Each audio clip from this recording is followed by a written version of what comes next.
What an intriguing group of individuals you are, the psychologist. I've had the opportunity over the last couple of days of listening in on some of your conversations and watching you interact with each other.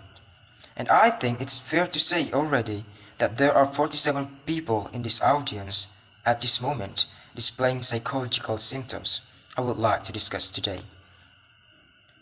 And I thought you might like to know who you are. But instead of pointing at you, which would be gratuitous and intrusive, I thought I would tell you a few facts and stories in which you may catch a glimpse of yourself.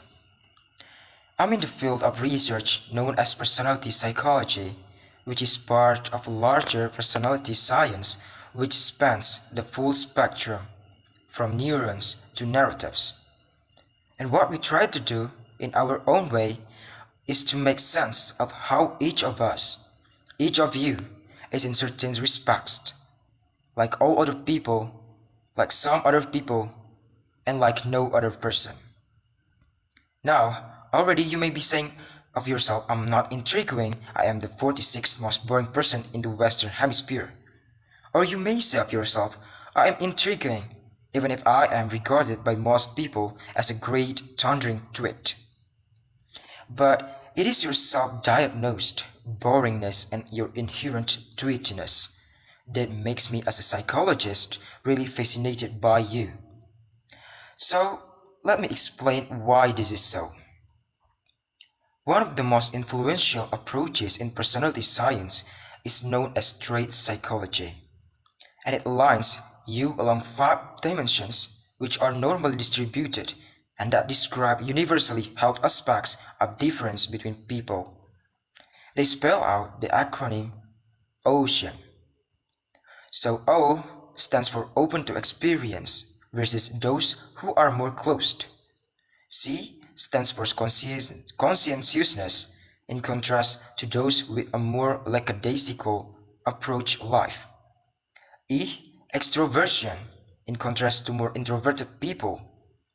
A, agreeable individuals in contrast to those decidedly not agreeable. And N, neurotic individuals in contrast to those who are more stable. All of these dimensions have implications for our well-being, for how our life goes.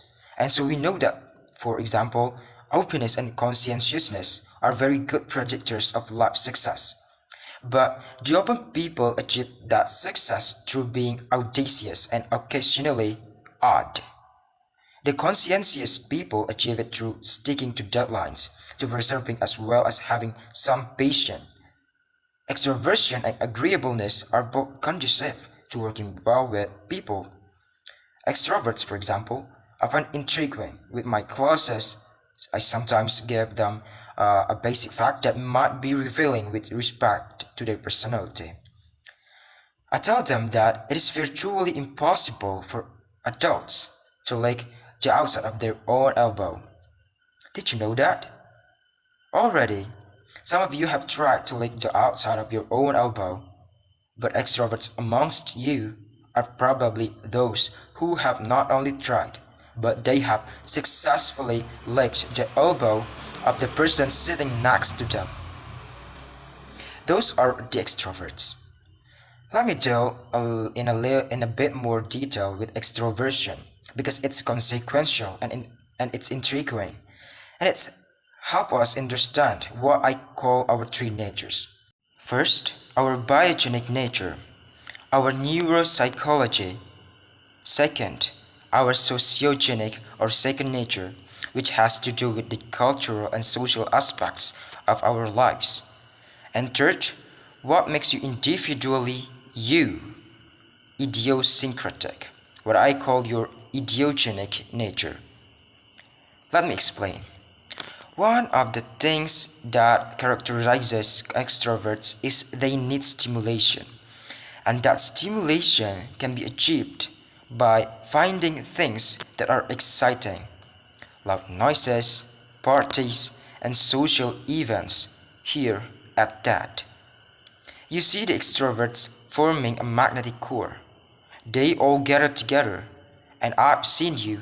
The introverts are more likely to spend time in the quiet spaces up on the second floor, where they are able to reduce stimulation, and may be misconstrued by being antisocial, but you're not necessarily antisocial. It may be that you simply realize that you do better when you have a chance to lower that level of stimulation. Sometimes, it's an internal stimulant from your body.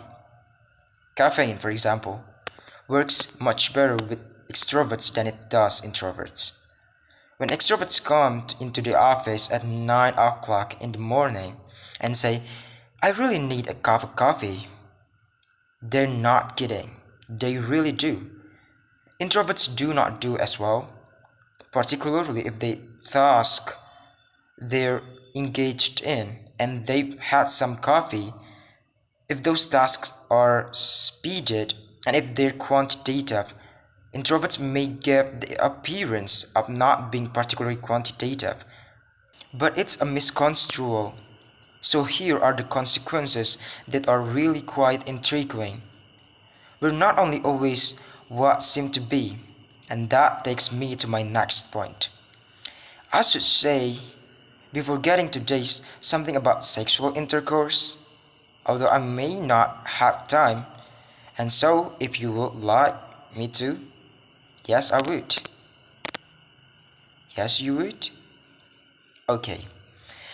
There are studies done on the frequency with which individuals engage in the conjugal act, as broken down by male, female, introvert, extrovert.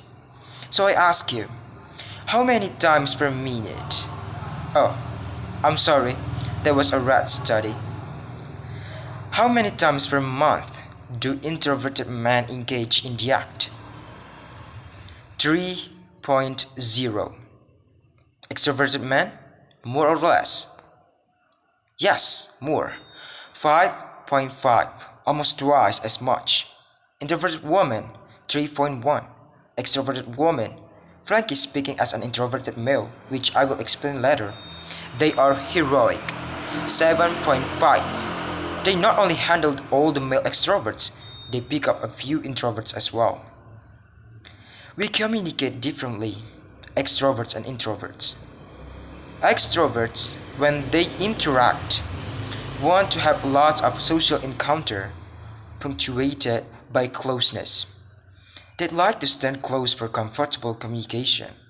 They like to have a lot of eye contact or mutual gaze. We found in some research that they use more diminutive terms when they meet somebody. So when an extrovert meets a Charles, it rapidly becomes Charlie, and then Chuck, and then Chuckles baby. Whereas for introverts, it remains Charles until he's given a pass to be more intimate by the person he's talking to. We speak differently. Extroverts prefer black and white, concrete, simple language. Introverts prefer, and I must again tell you that I am as extreme an introvert. So you could possibly imagine we speak differently. We prefer contextually complex, contingent, weasel word sentences, more or less, as it were. Not to put too fine a point upon it like that. When we talk, we sometimes talk past each other.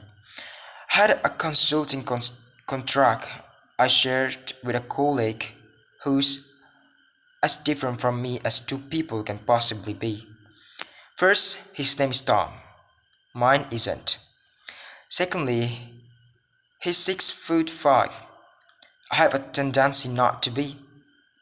And thirdly, he's as extroverted a person as you could find. I am seriously introverted. I overload so much. I can't even have a cup of coffee after 3 in the afternoon and expect to sleep in the evening. We had seconded to this project a fellow called Michael, and Michael almost brought the project to a crashing halt. So the person who seconded him asked Tom and me, "What do you make of Michael?" Well, I'll tell you what Tom said in a minute. He spoke in classic extrovertese. And here is how extroverted ears heard what I said, which is actually pretty accurate. I said, "Well, Michael does have a tendency at times of behaving in a way that some of us might see as perhaps more assertive than is normally called for." Tom rolled his eyes and he said, "Brian, that's what I said. He's an asshole." Now, as an introvert, I might gently allude to certain asshole-like qualities in this man's behavior, but I'm not going to launch for the A word. But the extrovert says, if he walks like one, if he talks like one, I call him one. And we got past each other. Now, is this something that we should be heedful of? Of course. It's important that we know this. Is that all we are? Are we just a bunch of traits? No, we're not. Remember, you're like some other people and like no other person. How about idiosyncratic you? As Elizabeth or as George, you may share your extroversion or your neuroticism. But are there some distinctively Elizabethan features of your behavior or Georgian of yours that make us understand you better than just a bunch of traits that make us love you? Not just because you're a certain type of person. I'm uncomfortable putting people in pigeonholes. I don't even think pigeons belong in pigeonholes. So, what is it that makes us different? It's the doings that we have in our life, the personal projects. You have a personal project right now, but nobody may know it here. It relates to your kid. You've been back 3 times to the hospital and they still don't know what's wrong. Or it could be your mom, and you'd be acting out of character. These are free traits. You're very agreeable, but you act disagreeably in order to break down those barriers of administrative torpor in the hospital to get something for your mom or for your child. What are these free traits? They're where we enact a script in order to advance a core project in our lives, and they are what matters. Don't ask people what type you are. Ask them what are your core projects in your life, and we enact those free traits. I'm an introvert, but I have a core project, which is to profess. I'm a professor, and I adore my students, and I adore my field, and I can wait to tell them about what's new, what's exciting, and what I can't wait to tell them about. So I act in an extroverted way because at 8 in the morning, the students need a little bit of humor, a little bit of engagement to keep them going out those days' study. But we need to be very careful. When we act protractedly out of character, sometimes we may find that we don't take care of ourselves. I find, for example, after a period of pseudo extroverted behavior, I need to repair somewhere on my own. As Susan Cain said in her quiet book in a chapter that featured the strange Canadian professor who has teaching at the time at Harvard. I sometimes go to the men's room to escape the slings and arrows out of outrageous extroverts. I remember the one particular day when I was retired to a cubicle trying to avoid overstimulation and a real extrovert came in beside me. Not right in my cubicle, but in the next cubicle over. And I could hear various evacuatory noises which we hate, even our own. That's why we flush during as well as after. And then I heard this gravely voice saying, "Hey, is that Dr. Little?" If anything is guaranteed to constipate an extrovert for 6 months, it's talking on John. That's where I'm going now. Don't follow me. Thank you.